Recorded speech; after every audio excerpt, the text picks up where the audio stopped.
me a little container of yuzu kosho. Yeah. Kosho. Yeah. Delicious. Okay, well, I think we might get started now that we have hit 1 p.m. In Melbourne time and 12 p.m. In Tokyo time. So hello and welcome to this La Trobe Asia event, Japan's Evolving Security Policy.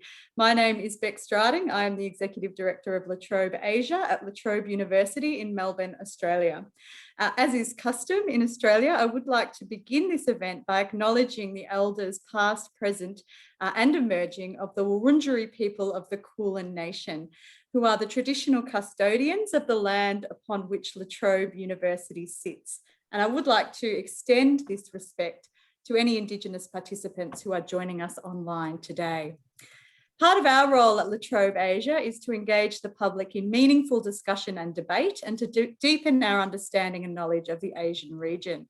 In her new book, Japan's Evolving Security Policy, Professor Kyoko Hatakeyama examines the expansion of Japan's military roles in the post-Cold War period, specifically looking at the importance of the collective ideas held by political parties and the effects of international norms on security policy. It is my great privilege to help launch this important and timely book with Kyoko, and I am joined by the author and an expert panel to help unpack the changes and consistencies in Japan's security policy and what this means for Asia. So first, I'd like to welcome Professor Kyoko Hatakeyama, who is a Professor of International Relations at the Graduate School of International Studies and Regional Development at the University of Niigata, Prefecture. Welcome and congratulations on the book, Kyoko. Yes, thank you very much. And actually, thank you very much for inviting me to such a wonderful event. And I'm very happy to have an opportunity to talk about my book here. Well, we are delighted to help you launch the book. Thank you, Beck, and thank you, La Trobe Asia. Thank you. Our next panelist is Associate Professor Nobuhiro Aizawa, who is an Associate Professor in International Relations at the Graduate School of Social and Cultural Studies at Kyushu University, and another good friend of La Trobe Asia. It's great to see you again, Nobu. Thank you for coming. Thank you so much for inviting. It's always the pleasure to be part of this La Trobe Asia. So thank you so much. And last but certainly not least, we have Professor Nick Bisley, who is the Dean of School of Humanities and Social Sciences and Professor of International Relations at La Trobe University. Great to have you back at La Trobe Asia, as always, for this event, Nick.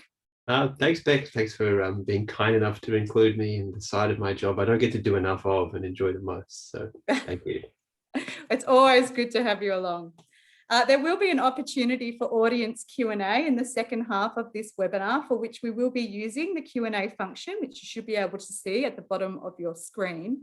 So please feel free to write your questions into the Q&A bar as we go along, and I will get back to those questions in the second half. But first, let's start with Kyoko. Congratulations again on the book. It's such a tremendous achievement to write a monograph on such a weighty and substantive topic such as this.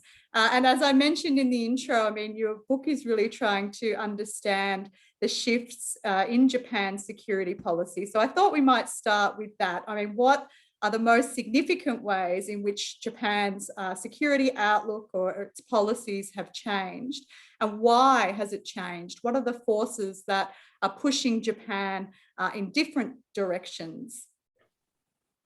Okay, thank you very much, Beck. So I try to answer this question. So during the Cold War, Japan had maintained a low profile in the security field without playing a substantial security role equivalent to its economic power. Japan's contribution to global peace was made mainly through financial means. However, Japan's security policy has evolved in 3 points.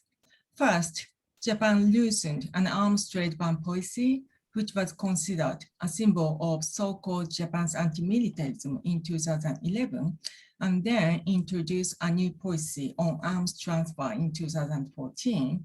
The ban had long prohibited the provision of military-related assistance and military cooperation. Although this move seemed trivial, it greatly expanded Japan's maritime diplomacy. For instance, the new policy enabled Japan to deepen defense engagement with not only the Asian states, but also like-minded states such as the UK and Australia. Second, with the introduction of the PKO bill in 1992, Japan started to send its self-defense forces overseas for participation in UNPKOs. Although the self-defense forces was not allowed to use force, it was a remarkable step. Then the government gradually expanded the self-defense forces roles in UNPKOs by loosening the restriction.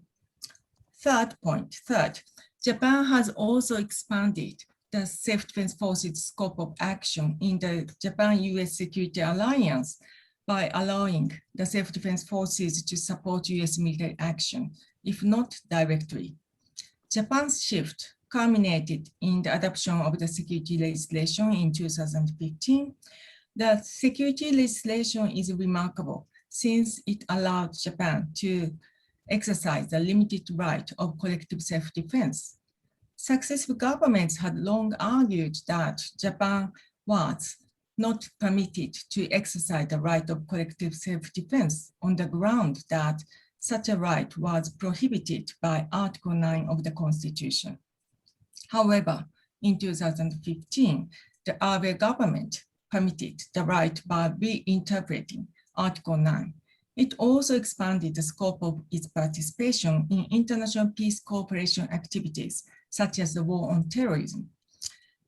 This permanent law enabled Japan to participate in collective military action, although limited to logistical support. The reason for the shift lies in Japan's desire to contribute to global peace and security as a member of the international community. Existing literature argues that unstable environments such as North Korea's nuclear threat and China's military rise pushed Japan to expand its military roles. I do not exclude such a factor. Indeed, this is one of the contributing factors. However, the story is not that simple. North Korea's nuclear adventure started in the early 1990s. China showed its appetite for military annexation of Taiwan in 1996. However, these threats were not that serious. China's military power was by far weaker than that of the United States. North Korea's nuclear development program was at a very early stage. Compared to these security threats, during the Cold War, the Soviet Union posed a more serious threat to Japan. Nevertheless, Japan did not take tangible steps to increase its military strength. Although Japan did not take a remarkable step during the Cold War, in the 1990s, Japan started to expand its military role, even though the security threat was not that serious. The external factor cannot fully explain why Japan's security policy began to evolve in the 1990s. Moreover, this factor cannot explain Japan's continuous search for a more significant role in international peace cooperation activities. Japan decided to participate in UNPKOs, not because the regional situation was fragile. Similarly, North Korea's nuclear threat and China's assertiveness in the maritime domain in the 2010s were contributing factors for Japan's evolving security role. However, Japan would have been able to cope with such a contingency by simply reinforcing the alliance with the United States. Japan did not have to expand its roles in UNPKOs or other international peace activities. In fact, Japan has been keen to expand its security ties with like-minded states such as the UK and Australia. We cannot fully explain its enlarged military roles in international peace cooperation activities without considering Japan's internalization of the international norm.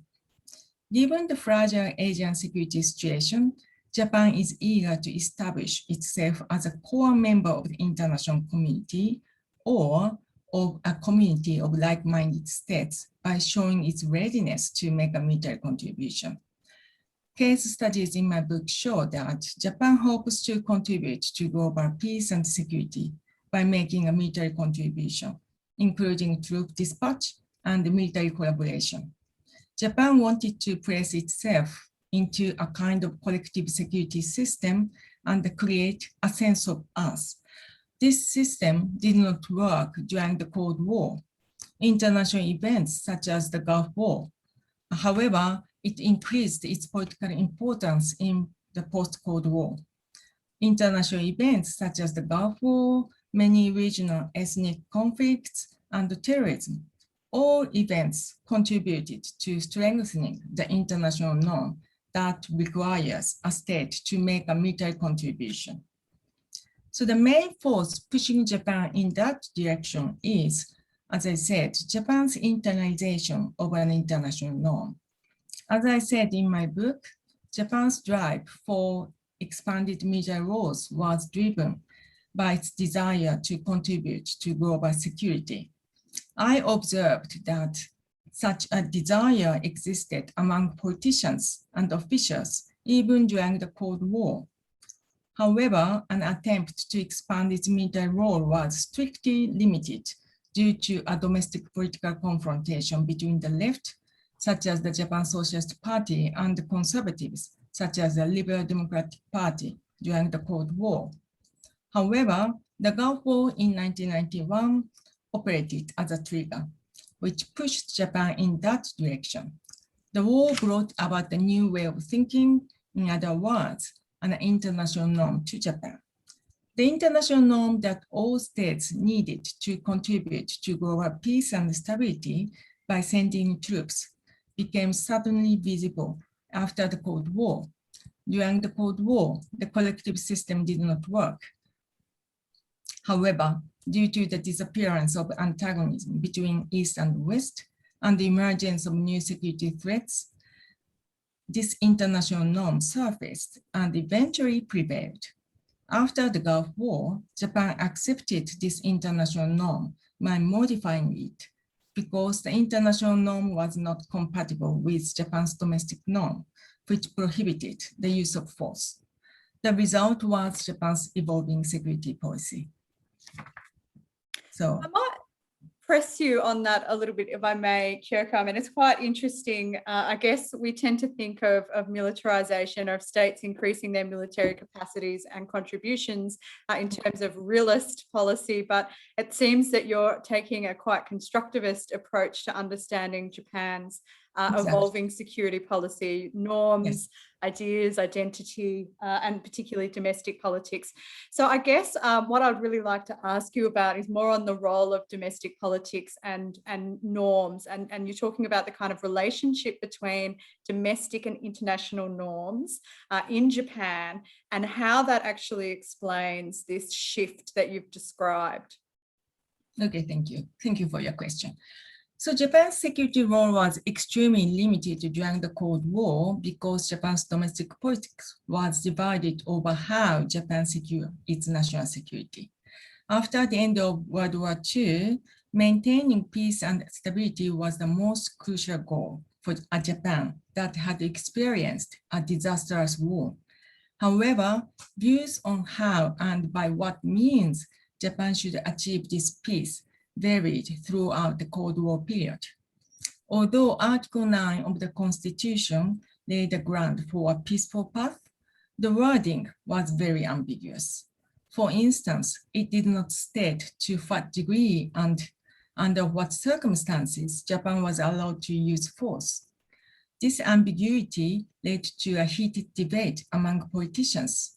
The politicians shared the domestic norm that Japan should not use force, but they did not agree to the way to comply it.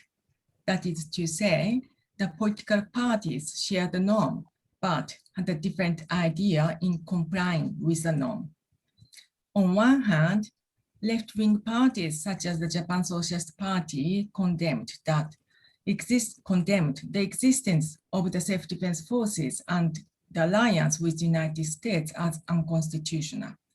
They argued that Japan's national security should be attained by becoming a neutral state without arming. The JSP, the Japan Socialist Party, denied Japan's right to use force even for self-defense. This argument, the so-called anti-militarist idea, had long maintained a degree of influence especially during the Cold War. On the other hand, the Liberal Democratic Party interpreted the Constitution differently. The Liberal Democratic Party denied the right to use force beyond self-defense or to resolve international disputes. However, the party argued that the Constitution did not prohibit Japan from possessing the minimum level of force to ensure its national security. It also contended that Japan could use force to protect itself. I call this idea a normal state idea. So during the Cold War, the domestic politics was divided by the two camps, that is to say, the anti-militarist group and the normal state idea group. I show you a slide quickly. And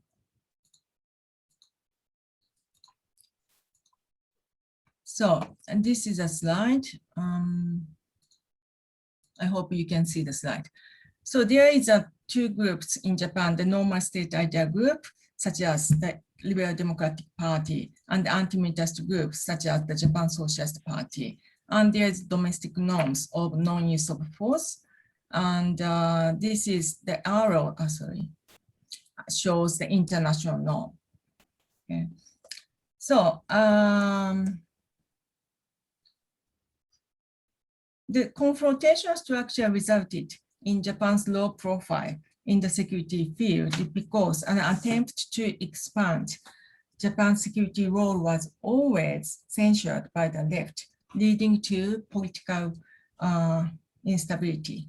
However, from the 1990s onwards, the influence of the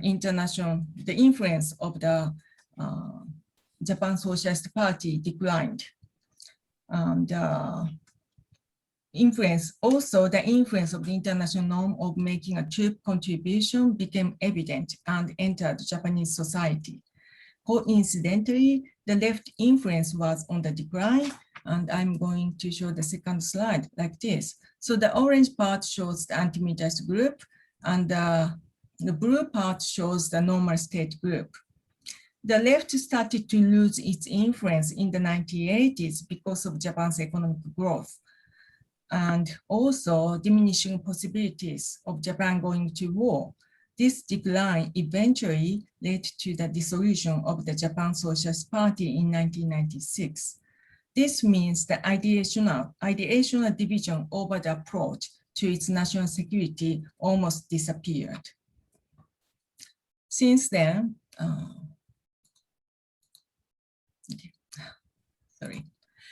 since then, domestic politics has been highly advantageous to the normal state idea group, which supports Japan's more prominent military role. Almost all parties, except for the Communist Party and the Social Democratic Party, internalize the modified version of the international norm that requires a state to make a military contribution to global security. Nevertheless, Japan's security role did not expand limitlessly. The conflicting domestic norm of non-use of force operated as a stumbling block to Japan's full participation in collective security. Japan accepted the international norm, but it did so with alternations so as not to violate the existing domestic norm. As a result, Japan's participation in international peace activities remained limited to ensure that it would not use force. The localization of the international norm occurred, but the competition between the domestic and international norms has continued until either of them tips the balance. Although Japan's politics is now advantageous to a normal state idea group that supports Japan's more significant military role, minor differences exist among the parties.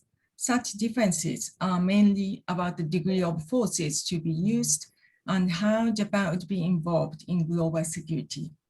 For example, the LDP emphasized the importance of Japan-US alliance. In contrast, other opposition parties emphasized the importance of the United Nations. These differences are minor. Rather, I want to emphasize that they all agreed to Japan's significant military roles for global peace, but also support Japan's non-use of force domestic norm. That is to say, their policy is loosely constrained by the domestic norm. That is why, for instance, the security legislation does not fully allow Japan to use force for collective security. Japan would send its troops, but its troop contribution is limited to tasks that would not involve the use of force. Overall, external factors tend to be overemphasized, since it is easy to prove a causal relationship.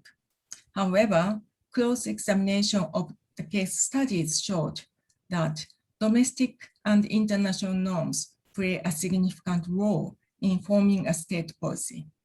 Japan's security policy is evolving within a pacifist tradition. Thank you.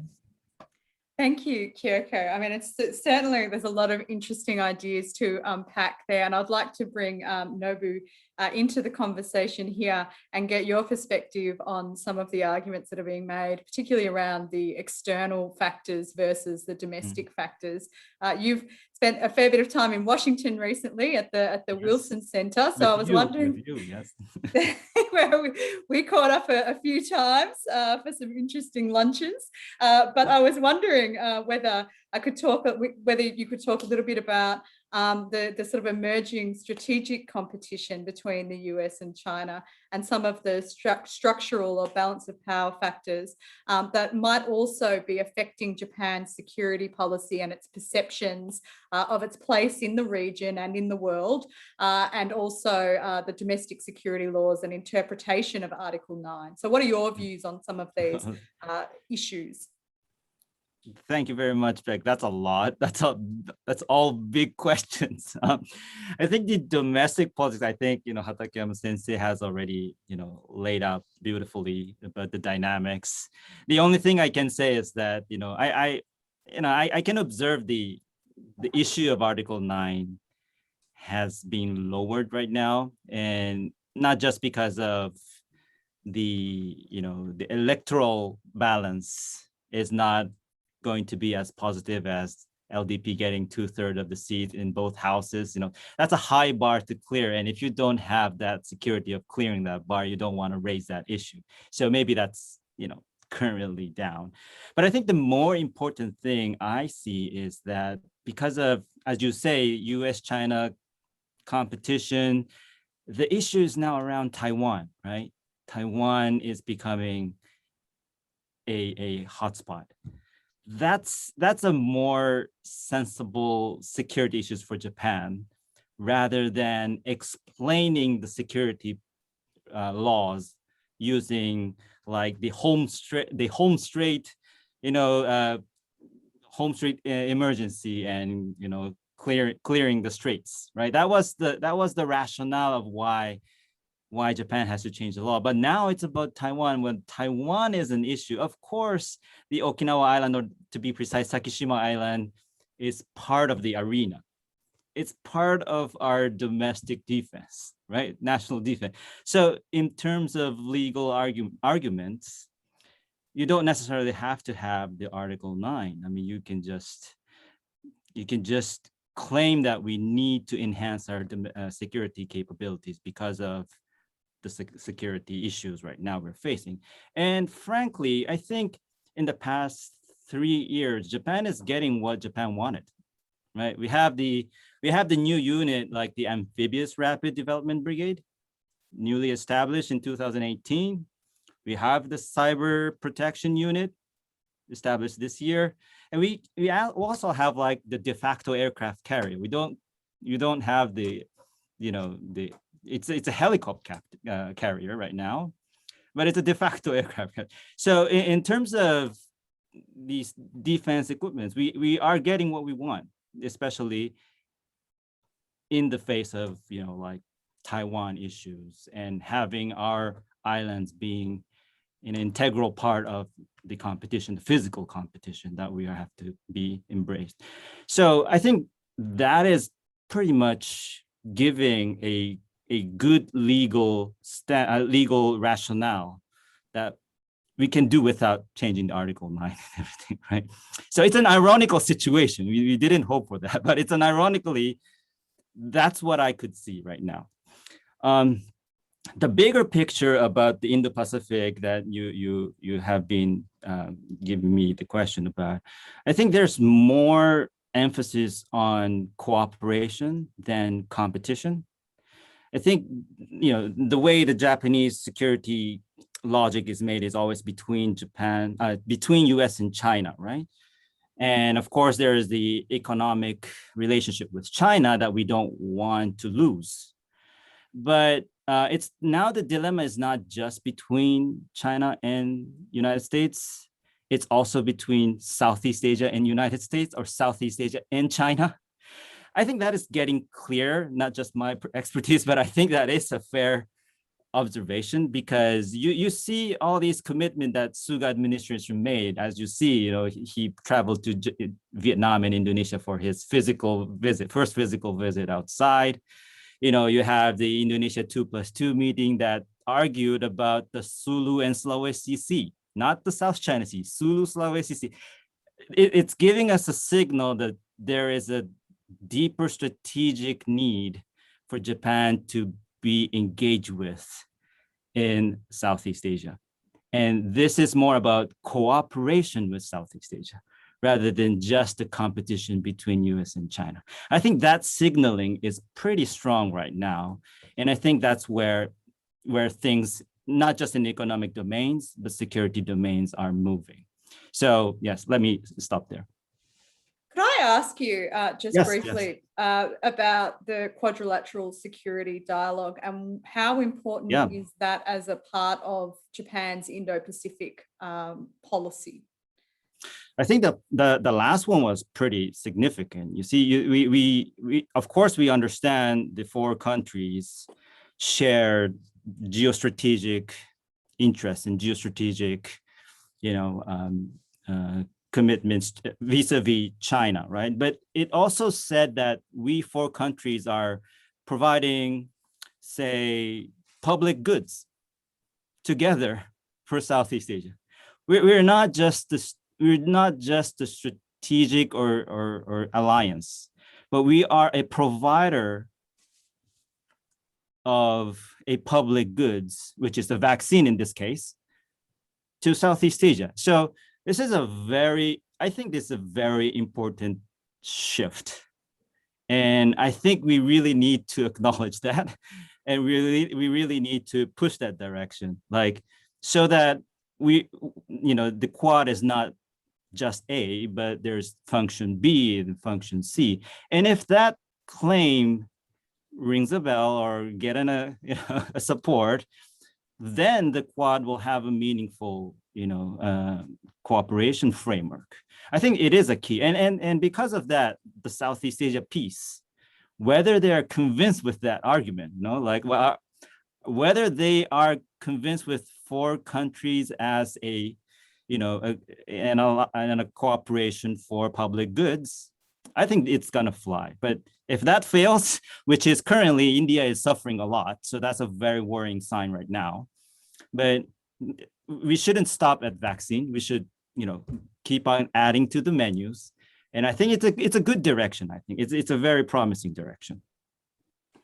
Yeah, I think there might be a bit of a tension in how the Quad states emphasize ASEAN's centrality, but of course the Quad states, so the Quad doesn't include any countries from ASEAN. I think that might be a little bit of a tension there. But Nick, I might ask you now, of course, you've got a lot of expertise and a lot of writing on Asian order, security and economic order. So I'm hoping you might be able to comment on the sort of the changing nature of the security order in East Asia and what you see as Japan's role, particularly in the security domain, in this changing order.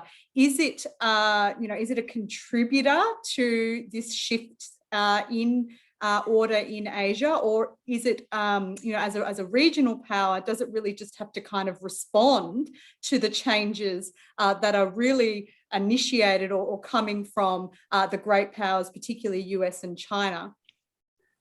Thanks, Beck. I mean, I'd start actually by sort of going back to Kyoko's book, because I think what she charts in the book, the argument that she draws out is an interesting story of how the region's order has evolved. And that's to say, what you have is a Japan that is beginning to shift its security policy in a normal direction and reflecting the norms of international society. That's to say, multinational peacekeeping operations, that states that are wealthy have an obligation to play these kinds of roles, that military is not just about fighting one another or defending your interests, but about making a sort of positive contribution to a stable order. Whilst that's happening in the 90s and early parts of the 2000s, the regional conditions are pretty stable. That's to say, you've got an American-dominated security order that's accepted by all of the major powers in the region, including China, which meant that that really allowed the circumstances that Kyoko describes, where it's really a domestic transformation that's driving it in the first instance. But then that intersects with a broader transformation in the region and a China that's becoming more confident, more powerful, and most crucially under Xi Jinping more assertive and saying, actually, we're no longer content with the old ways of doing things. We're no longer content with America being the primary provider of security goods and all of its allies. And so as these two things intersect with one another, you've got Japan essentially trying to become more normal, but then what it means to be normal shifts again, because what we have is an international security order that's not what we thought it was going to be at the late 90s, early 2000s, which is broadly liberal, and in which we're moving away from great power competition and the use of force is about, providing public goods. And actually, maybe we're going back to a vision of the world in which great power competition is significant, that you're going to have to spend money on offensive warfighting capabilities. You're going to have to take risks doing that. And I think that's kind of where the tension is right now in Japan's security policy and what kind of role it's going to play. Because I think if we continue down the path that I think the Trump administration had taken us, which was a very overtly competitive and kind of militarized competition with China without a whole lot of thinking behind it, has to be said, I think Japan, and to a lesser degree Australia, might have found participating in that really difficult and really complex. Whereas the Biden administration so far, I think, has tried to sketch out a vision for competition with the United States that is competitive but not antagonistic. And I think they are rightly trying to draw a distinction between competition, which is something where you prevail but you don't defeat the enemy, and what the Trump administration or what they've positioned as the Trump administration's approach, which is, an zero-sum, we win, you lose view of things.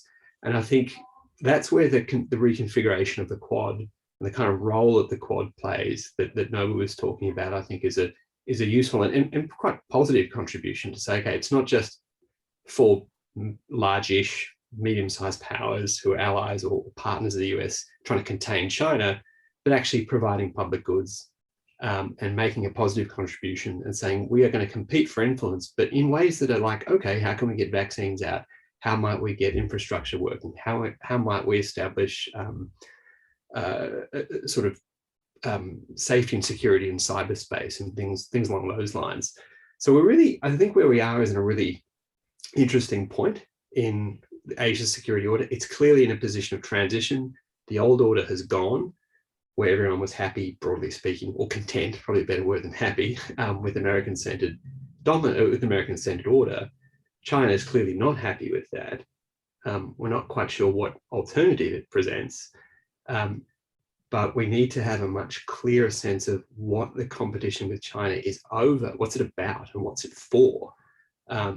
And not just competition for competition's sake, but competition to provide a certain kind of, whether it's a set of public goods or a set of order. And I think that's beginning to come into focus.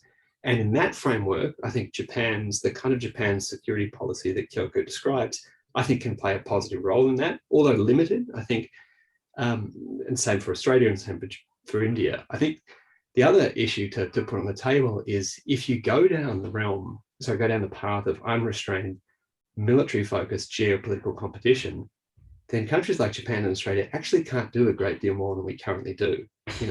Maybe a little aircraft carrier here, a few subs there, but in the scale of great powers duking it out militarily, we're a side, a side order. So So I think that's the broad sense, is that we're in a period of real transition. Japan, Australia, India, and then countries we haven't talked about, and I think Noah's really right to focus on it, the countries in Southeast Asia, who I think if you're playing your sort of undergraduate Kissingerian realpolitik and moving the chess pieces around the board, you sort of forget that there are these big important countries, Vietnam, 90 million people, the Philippines, 90 million people, Indonesia, nearly 300 million people. These are big important countries with lots of people whose lives and societies matter. And they have to have a role to play in this, which if we just let geopolitics rip, is going to be really counterproductive. Yeah, absolutely. But I did want to take us back before we get to Q&A. Please do put your questions into the Q&A box. But one last question for you, Nick, about Australia and Japan. I mean, if you take a kind of longer view history or a longer view of Australia's foreign policy history, it might seem a little bit surprising that Japan and Australia are often so casually described as like-minded states now. So I'm wondering, do you see Japan and Australia doing more together in this contested security environment? Are we likely to see a formal alliance emerge? Is this even possible given the constraints on the existing constraints on Japan's security policy, and whether are we as like-minded as some of the narratives suggest, or are there still points of tension that really need to be worked through? Yeah, I think it's easy to forget. My father's godfather refused to talk to him because he lived and worked in Japan for 3 years, and his godfather had been a prisoner of war in PNG. So this is still within living memory that this is a difficult issue. So there's that history, and then there are the tensions that we have come up, whether they're trade related or whether they're around whales and environmental issues, and I think probably more recently around liberal democracy. I think that's something which we tend to, in our desire to find common ground, often forget that Japan undertakes a version of democracy with which, if you dig into it a great deal, whether it's on press freedoms, whether it's on prisoner convictions, prisoners' rights, free expression, there's a lot of things where, if we're talking about a rules-based liberal international order, we wouldn't want to peer too closely under the hood. That said, I think the thing that surprised me the most in recent years about how Australia and Japan could work together very effectively was in relation to the TPP. So this is the Trans-Pacific Partnership, which when the Trump administration pulled out of, a lot of people, me included, thought, that's it, because the whole reason for joining the TPP for a lot of countries was access to the US markets. And so with the US out of the story, then it's like the jam donut with no jam in it. But Japan was crucial under Prime Minister Abe to not just retaining it, but converting it into the now flows, just flows off the tongue, the CPTPP, its successor. But I think that's an interesting example of how two countries with an interest in a more open, more integrated trade environment worked together with others to do that in the face of a really ambivalent US, which is likely to continue to be economically ambivalent. I think one other point that's interesting is there used to be, in relation to China, a kind of gap between Australia and Japan, where Australia was very careful not to annoy Japan, and Japan was, sorry, to annoy China, whereas Japan was like, hey, we've got clear disputes with China and we would only go so far. Whereas we're now almost the other way. We don't care. We've decided that for whatever reason, we're quite content to live with a trashed bilateral political relationship. And I have said to colleagues in Canberra, I said, I think we need a model that follows Japan's way of managing our relations with China, which is to say, we can have differences of opinion, but it doesn't get in the way of a practical and viable bilateral economic relationship, but also a bilateral diplomatic relationship. I mean, the fact that Japan and China have a better diplomatic and political relationship than Australia and China, I think is something that the leadership in Canberra needs to take a good hard look at. So I think there are gaps there, but there's points of convergence that mean I think there's plenty to work on. But my sense, I think, is that the supporters of what the two countries can do together tend to overstate the extent to which they can work and the range of issues which they can productively contribute to, as if, I mean, I think if you look at it, a lot of what we do now is pretty much at the edge of the capabilities, whether they're military, whether they're diplomatic or economic. There are important contributions. We can make a difference working together, but where we work together most effectively is as part of larger groups like CTPP. I didn't say CPTPP, whereas it's Japan and Australia plus 9 others. And I think looking at Quad Plus and other initiatives that bring particularly those Southeast Asian countries, I think is where the most beneficial contributions are going to come from. Well, I think we are now going to move into Q&A, and I'm delighted to see some familiar names in the Q&A and lots of questions coming through. So I might start by reading out our first question because it is from an anonymous attendee. So Professor Hatakeyama, from an internal perspective, do you think that this progressive expansion of roles, engagement and policy in conjunction with the visibility of external threats is to create the normalization of a reinvigorated defence force within the population? So if this is so, is this to weaken the anti-militarist groups within the electorate and increase support in a referendum for the removal or the rewording of Article 9?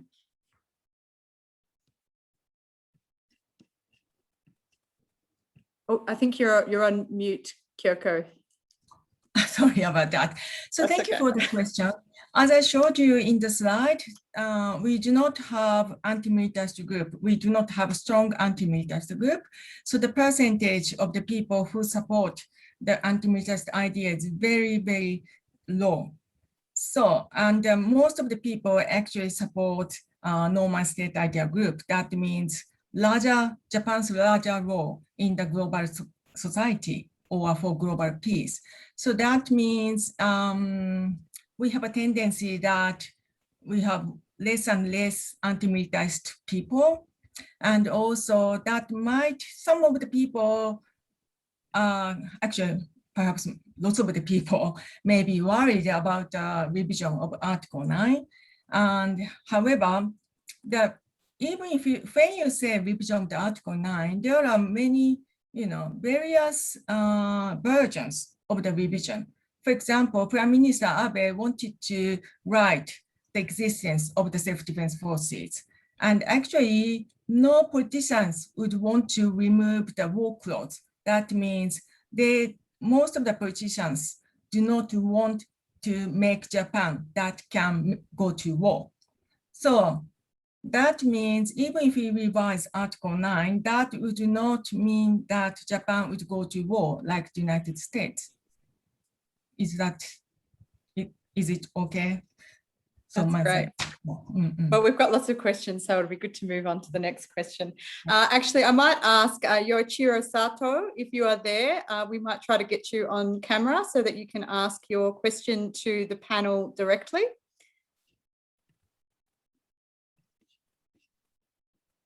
Let's see if this works. There you are. Okay, can you hear me? Yep, perfectly. Hello. Oh, great. Thank you very much. Hatakeyama-san, good to see you. And friends in Australia, nice to see you. Well, Hatakeyama-san described that the old left is dead. And then, is there a new left and what are they doing? That's the kind of core of my questions. And the current Abe government is pursuing, closer alliance with the U.S. and its other allies, and I think the whole policy direction is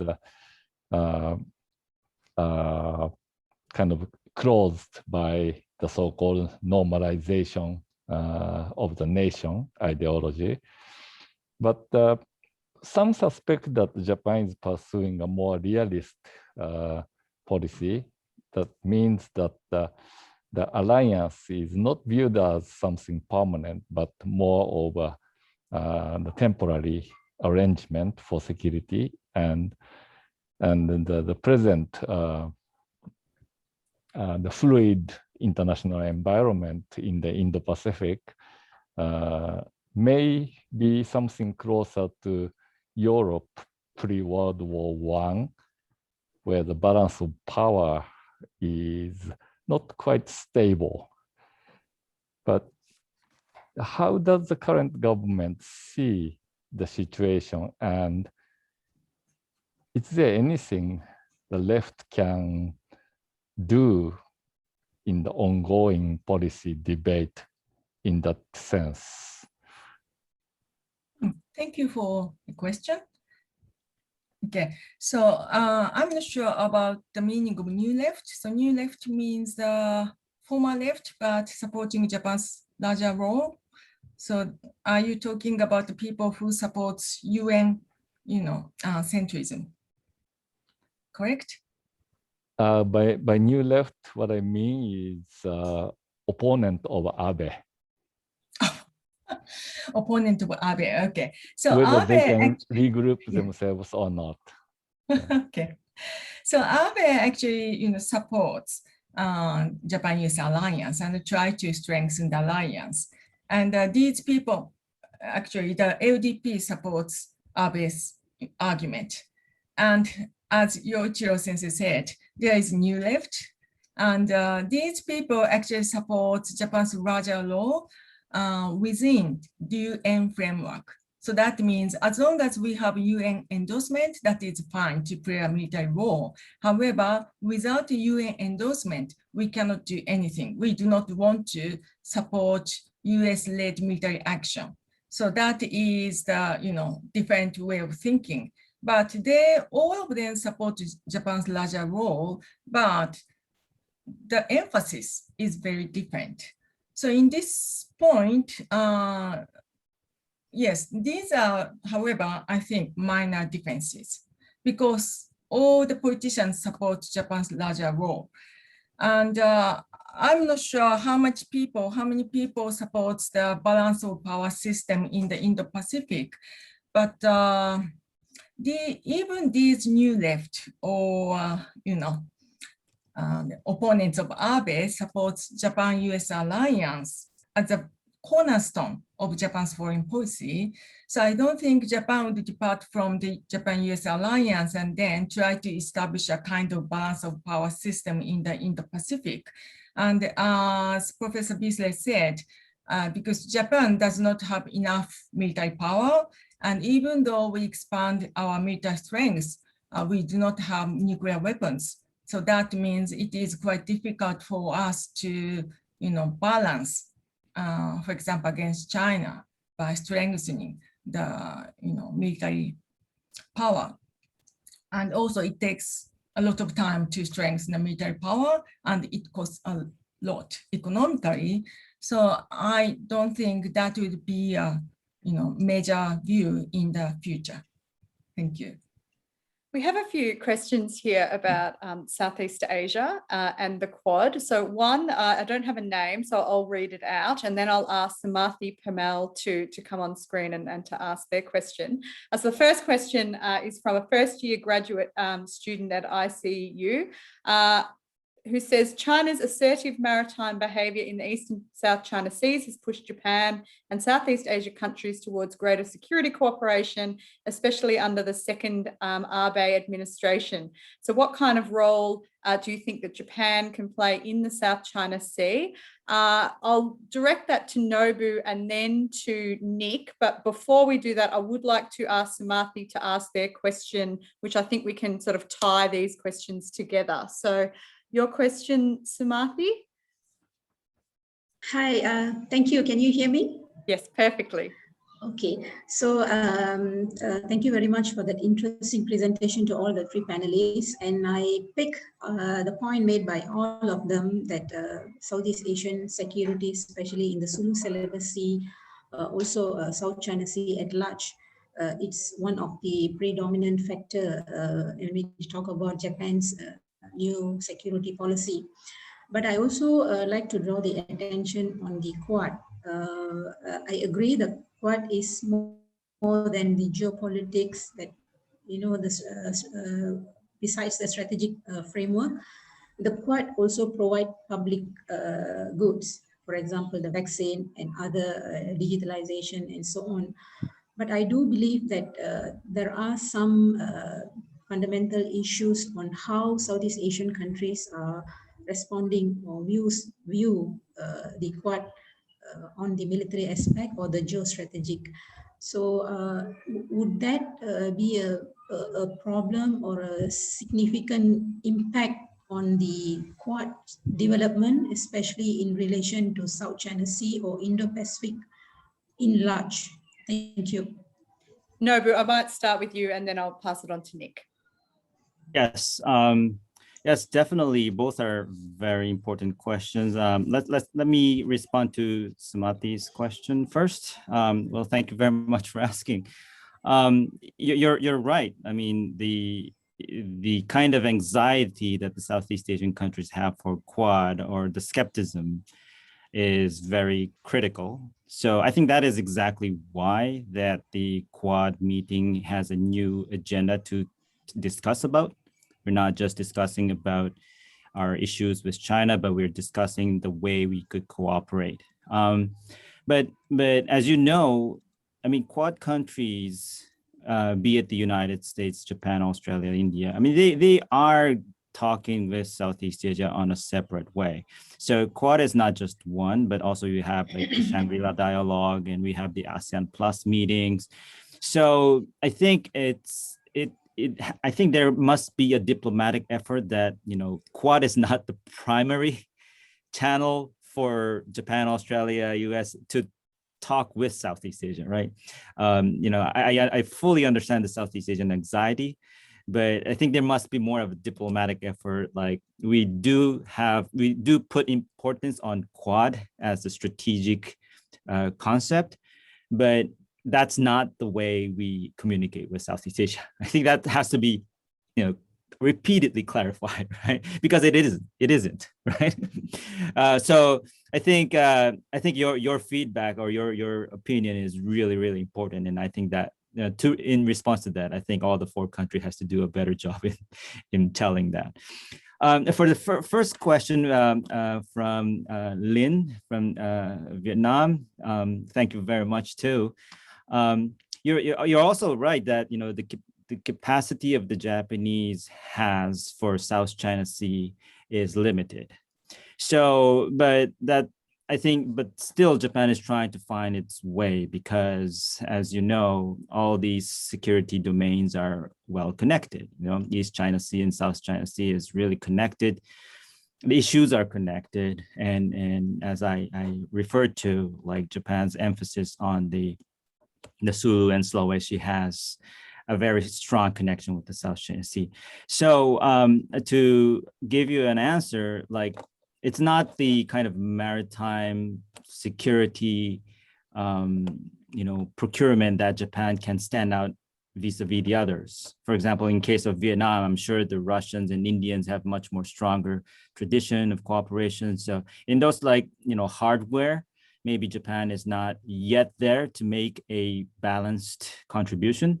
But as you know, like the satellite system, the Japanese got the, you know, the NEC got the satellite system for Vietnam. Of course, it's primarily for meteorological issues, but also that is the very strong strategic infrastructure for not just dual use, but triple use and so on. You know, it's the infrastructure, it's the eyes for you know, economic activity, but also with the security activity. Of course, you know, Vietnam rejected, you know, Chinese offer of Beidou system. So they were looking for an alternative. You know, Japan came to all in to be able to meet the Vietnamese needs. I think those are the domains that Japan can, you know, can and also are willing to do so. I think it's the concept that Japan is making and the current government is making is to have more autonomy, right? This strategic autonomy. And this is where economy and security meets, right? So this is like infrastructure on cyberspace, satellites, and so on. And now we talk about central banking, you know, how the, you know, the digital central banking system, you know, you name it, Japan did with Cambodia. Everybody said Cambodia has strong relationship with China, but, you know, with the central banking system, Japan was there to, you know, create their system. So you have these like satellites, central bank, you know, this is not a kinetic military menu, but it's a strategically hugely important issues that Japan really can and putting its, not just economic capital, but political capital to go for it. So I think in that end, I think that those are the cooperation that Japan can offer. Nick, what are your views on these questions? Yeah, no, I agree entirely with Nobu. I mean, I think both because of the limitations of what Japan can do militarily, but also I think the utility of kind of being a third party, like a non-claimant state, doing, hairy-chested sail-throughs and things like that. It's just not going to get anyone anywhere. So I think it's the contextual stuff. So being part of a chorus of countries saying, peaceful resolution of disputes and rule of law and arbitral tribunal and all of the broader environment, although there's only so far that's going to go.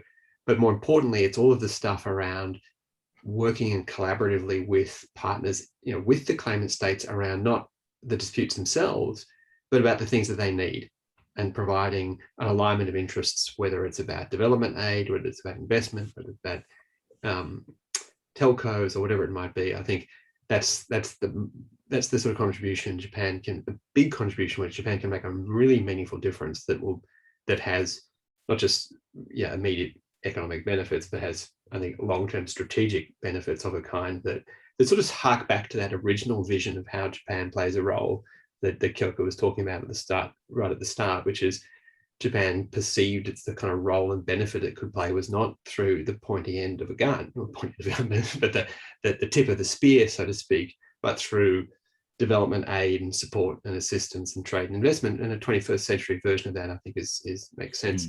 On the Quad, just a really quick thing. I think the Quad has been, up until really the vaccine stuff, an exercise in political signaling, and that's one of its biggest kind of, it's why we hear about it so much, but it's also pretty thin signaling. It's a lot of talk, it's a lot of action. But one of the downsides around it also is it sends the wrong signals. That's to say, it says, this is what it's all about.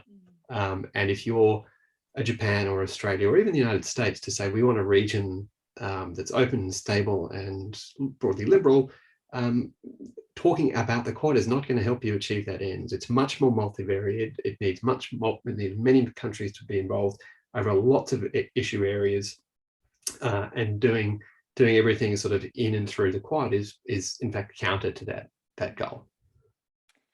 Yeah, it does seem to be the sort of the favouring of minilateralism over multilateralism in some of these Indo-Pacific concepts. But if we are really quick, we can fit in a couple more questions. So Andrew Farron, I might ask you to ask your question as quick as you can, please.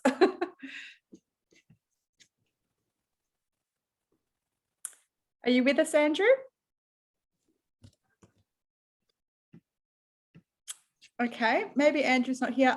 Donna, are you here? Donna Weeks, I might get you to ask your question if you are here. Yep, I'm here. Hi. But I've got 2 minutes before I've got to go to a class, which is just a matter of switching screens, I guess, which is fortunate in these times. You can be late that way. Oh, yeah. Look, thank you for presentation, Kyoko, and I'm looking forward to reading your book in detail. It's an area I'm working on as well.